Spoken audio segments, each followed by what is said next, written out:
Hey everybody, welcome to the channel. Michael Noland here, and tonight we're going to talk about some bands who use backing tracks while performing live at their concerts. Now, by backing tracks, what I mean is these bands use pre-recorded music live. In other words, there are pre-recorded aspects of what you're listening to that is not live, and the band is presumably playing the rest of it live before your eyes. Now, this pre-recorded approach to live music has been around since the 80s in one form or another. A lot of singles artists have their vocals pre-recorded because of all the dance moves they do. They couldn't possibly perform their live vocals, yet that's why most fans are there to see them. It's their records, not necessarily the videos that they do with those dance moves. I've never got that kind of entertainment myself, but I know there's a lot of fans out there that love it. You know what? That's almost a different animal to me. That's not really a live concert so much as a hybrid type of show, but with more concise music like rock and roll, where you have 3 to 5, 6, 7 members of a band performing the stuff that they've performed on their album live in front of you. You tend to believe the band is pretty much performing what you're hearing. Now, there's been some examples this past year of bands getting caught performing to a backing track. Paul Stanley stepped away from the mic real quick, and yet his vocals kept going. There's another act we'll talk about that very same thing happened tonight. And of course, with Mötley Crüe, Tommy Lee getting busted, well, because his drums started before he even sat down on the drum throne on one concert. And I think that it's probably true that your average concert goer is quite aware that there is at least a little bit of pre-recorded music going on these days. And you know what? I think that's sad. But we'll get more into that as to why I feel that way as we go on in tonight's video, because I want to cover several aspects of this, folks. Now, as we get into tonight's video, I'd like you guys to keep this question in mind.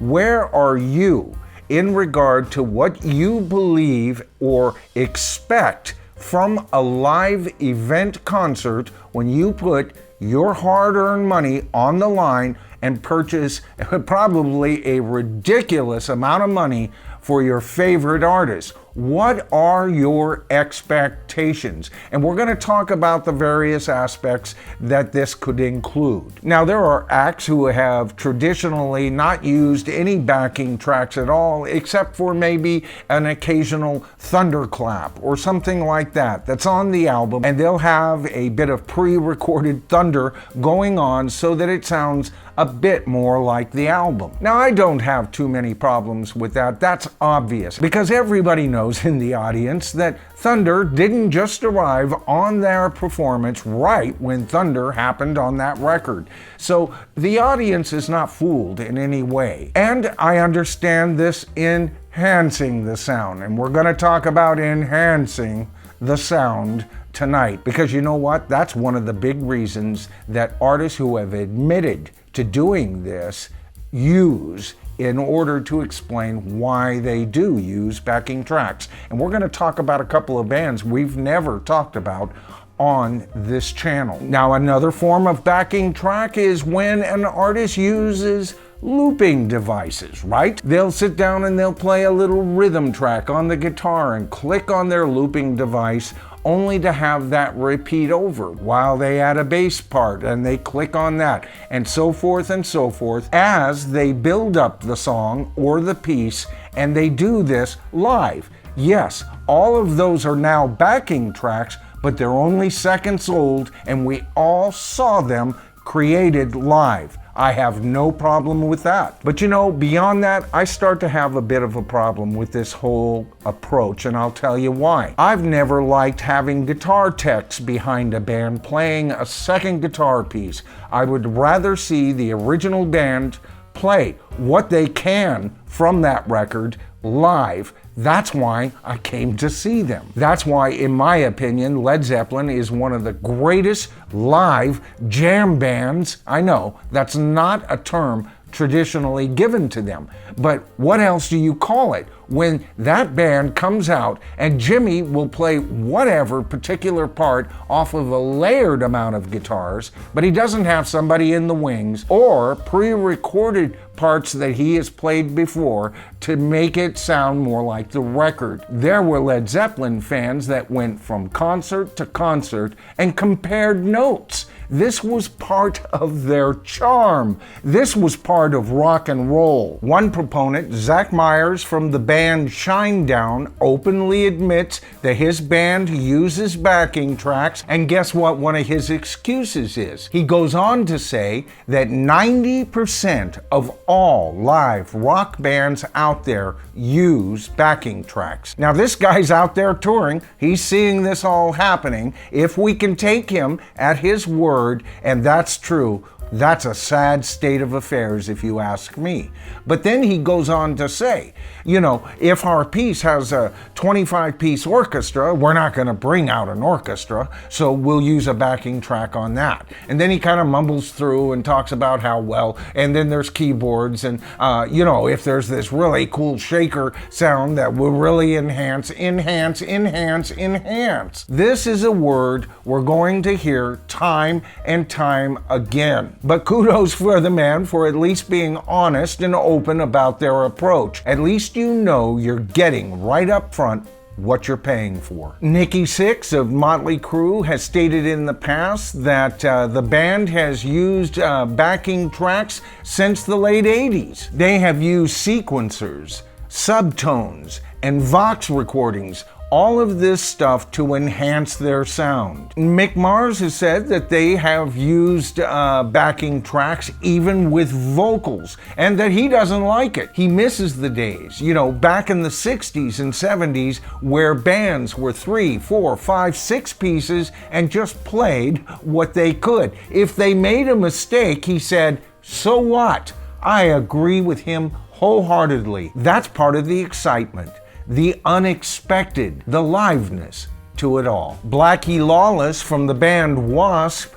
said that they started using backing tracks after he saw a few of their live videos on YouTube and realized that the band sounded thin. And that's because when they make their recordings, they go over and they add vocals after vocals after vocals, guitar layers, everything to their sound. And of course they can't duplicate that, not live. But he goes on to say that as a fan, he would expect W.A.S.P to sound like they do on records. Again, although not using the word, we're talking enhancement, aren't we, folks? The band Falling in Reverse had to cancel one of their shows because their laptops went missing. So much of their sound was stored on laptops. Can you believe this? These laptops opening up backstage, hooking into the sound system, dialing up all these orchestras and everything. And when he was criticized about it,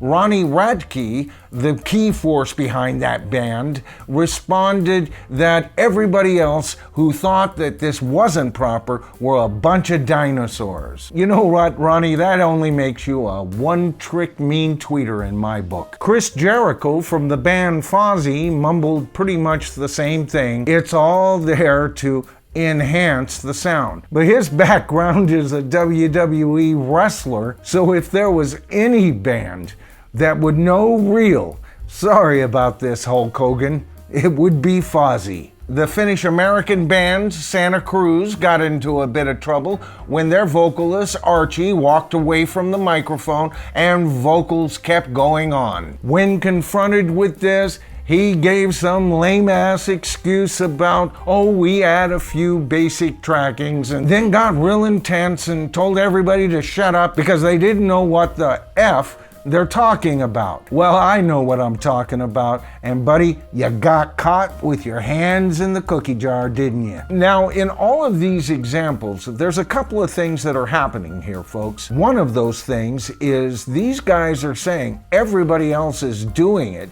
and some of them getting quite defensive when they're actually caught and busted, not even bothering to admit they have backing tracks until they were busted. But the other thing, of course, we've been talking about is the idea of backing tracks enhancing the live performance. Now, at the beginning of this video, you heard me give you a couple of examples that I find quite acceptable. Those artists who loop their performances, as well as an occasional special effects brought to you by a pre-recording here and there to barely enhance the live performance, is more than okay with me. When it gets beyond that is where it starts to get dicey for me. Like I said, I'm not a fan of having even musicians in the background, even though they're playing it live, but they're behind the stage. To me, that's cheating. That's almost like stating, look, Fleetwood Mac is actually playing all 14 of these instruments. Okay, I've never liked that approach, but at least you can see these musicians in the background with bands like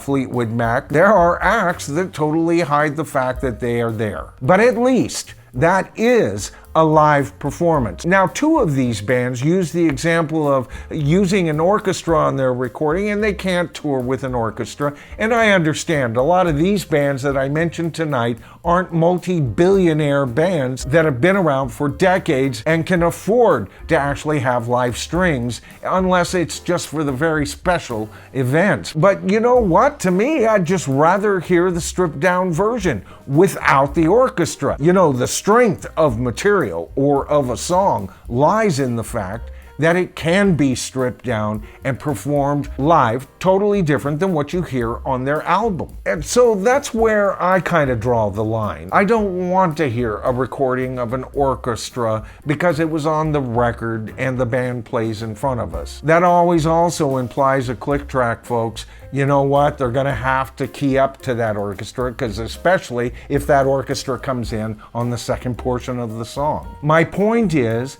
the audience knows less and less about what they're paying more and more for. Add all of what we've talked about tonight to the fact that we have increased ticket prices, bands that are touring that aren't even the bands they were before, and, well, less art coming from them. So it's all been tied into a lot of videos that I've made recently, but we hadn't really spent a whole lot of time just on this one subject. So what do you guys think? Are you fine with pre-recorded music as long as the band is there? And if so, why? Tell me why that's still a live event for you. And are you clearly aware of what's being played in front of you and what's being played back in front of you? All right, guys, if you enjoyed tonight's video, please consider giving it a thumbs up. That helps the YouTube algorithm better identify the channel, and the channel grows as a result. Now, if you haven't had a chance to subscribe to the channel as of yet, it is so easy.